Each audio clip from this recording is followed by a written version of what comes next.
Alors le projet Effect, c'est un projet qu'on a réalisé en 5 semaines lors de notre formation Miami, donc médias interactifs et applications mixtes immersives, ici à l'IUT de Tarbes.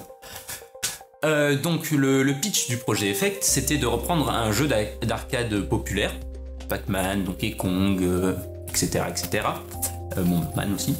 De reprendre un de ces jeux-là et de leur appliquer le même traitement qu'a subi Tetris lors de la création de Tetris Effect, c'est-à-dire ajouter beaucoup d'éléments visuels, de la diversité, du son, lier le son avec le visuel, ce genre de choses pour donner quelque chose de grandiose en réalité virtuelle, donc voilà.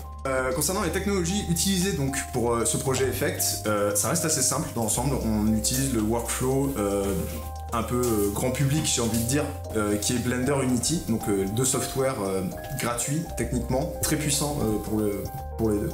Et du coup on a fonctionné comme ça, tous les assets graphiques 3D ont été faits sous Blender, ont été riggés et les animations ont été faites sous Blender, puis importées sur Unity pour être utilisées et correctement codées et implémentées dans le jeu. Alors sur le projet Effect, personnellement, l'une de mes premières tâches a été de conceptualiser l'IA, qui a été développée plus tard dans le projet.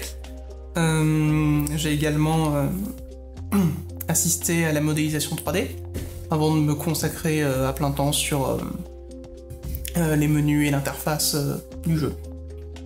Alors, pour ma part, sur le projet Effect, du coup, j'ai été modélisateur 3D. Pour le coup, c'est moi qui ai fait tous les modèles 3D qui existent dans le jeu.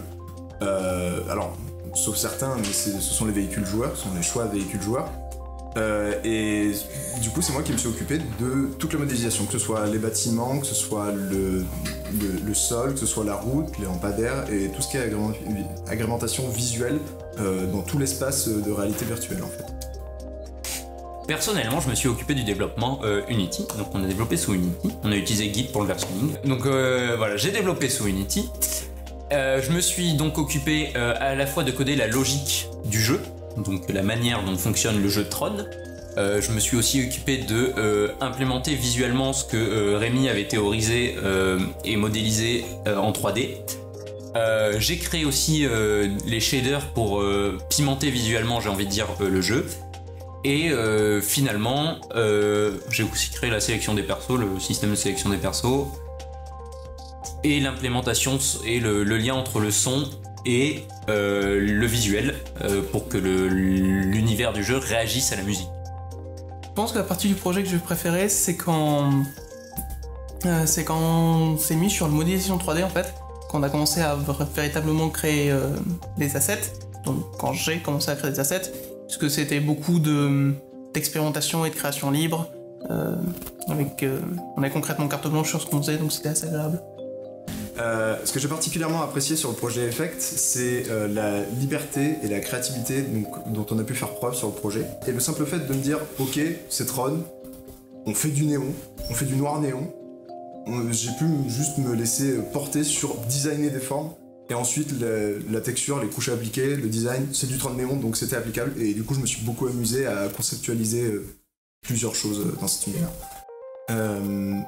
Du coup, parmi les trucs que j'ai bien aimé faire, ça a été vers la fin de projet, quand on s'est rendu compte que la scène était assez lourde dans l'ensemble. J'ai dû repasser sur certains modèles pour voir si je pouvais les optimiser en termes de topologie. Et c'était assez intéressant de faire ça, parce que du coup, j'ai pu me réamuser en quelque sorte avec les modifiers existants déjà donc sous Blender, pour essayer de me dire, est-ce qu'il y a moyen d'optimiser tel ou tel quad, est-ce qu'il y a moyen d'en supprimer certains. Et au final, ça sonne un peu lame, comme diraient certains. Mais dans les faits, c'était assez amusant de juste se poser devant une forme déjà simple et de se dire ok, je peux enlever quoi. Et c'est assez drôle. Moi, un truc en vrai j'ai beaucoup aimé, parce que vu mon profil à moi, du gameplay pur j'en ai déjà fait. Genre coder comment fonctionnent les motos de Tron, c'était intéressant, je me suis beaucoup éclaté à faire ça, mais j'avais déjà fait des choses similaires, c'est quelque chose que je maîtrisais. Alors que les shaders, surtout shader de la complexité, en vrai ça va, mais un shader comme celui que j'ai fait, que je vais décrire un peu maintenant et on aura des visuels cités sur le côté après.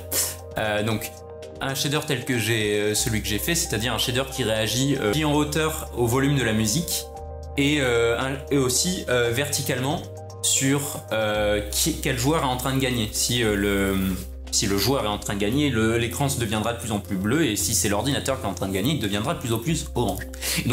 Et donc avoir à faire ça sous shader graph, c'est quelque chose qui m'a beaucoup intéressé. Ah si, je m'en souviens de ce que je voulais parler. Je voulais parler donc pour quelque chose de plus technique que j'ai fait moi, je voulais parler de la triche absolue que consiste l'écran en face du joueur. Donc en face du joueur, sur la moto ou le véhicule plutôt sur lequel est le joueur, il y a l'écran du jeu où on voit le jeu Tron qui se déroule. Il est aussi sur deux écrans géants qu'il y a en haut voilà, dans l'espace de jeu du joueur. C'est de la triche, j'admets, voilà, j'ai triché, père j'ai péché. En fait, ce que vous avez devant vous n'est pas les objets de jeu et les modèles 3D. Ils sont en fait cachés très loin, tout en bas derrière vous, cachés par des bâtiments de l'écran. Et il y a une caméra Unity qui regarde constamment ce monde de jeu, qui est focalisé dessus et qui envoie ce qu'elle voit, donc son rendu, sur une texture.